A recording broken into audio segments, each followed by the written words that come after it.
This line imports the scanner class from the Java util package which allow you to read input from the console.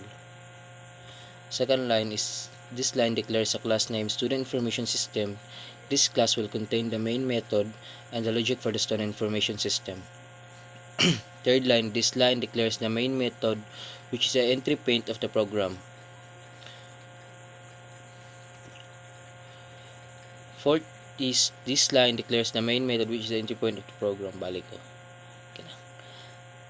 This line creates a new scanner object named scanner to read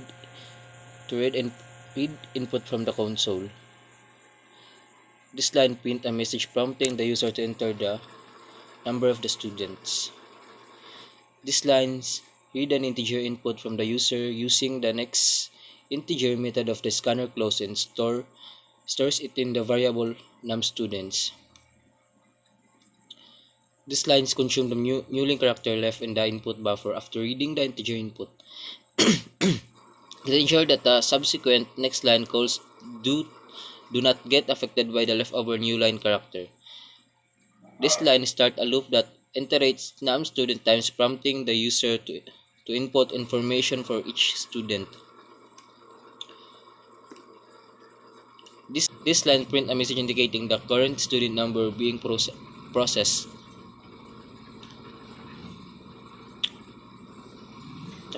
This line prompts the user to enter the name of the students. This line reads a line of text input from the user and stores it in the variable name. This block of code repeatedly prompts the user to enter the date of birth until a valid format, like the example of month, day, and year is provided. It uses a do-while loop in regular expression matching to enforce the format. This line prompts the user to enter the address of the students. This line reads a line of text input from the user and store it in the variable address. This line prompts the user to enter the gender of the students. This line reads a line of text input from the user and stores in the variable as gender. This block of code repeatedly prompts the user to enter the phone number under the valid format.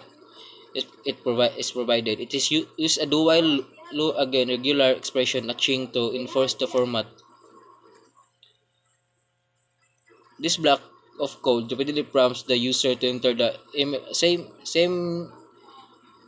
thing in the first block code, but is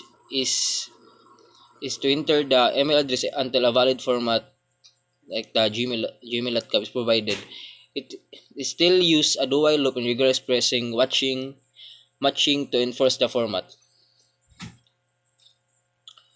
This block of code display the information entered by the user for the current student. Then, second to the last line, this line marks the end of the loop that iterates over each student. This line closes. This line closes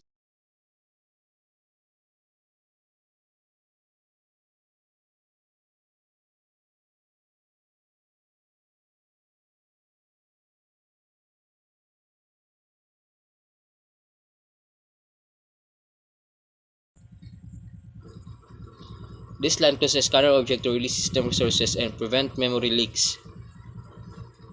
Wag mo na yung last.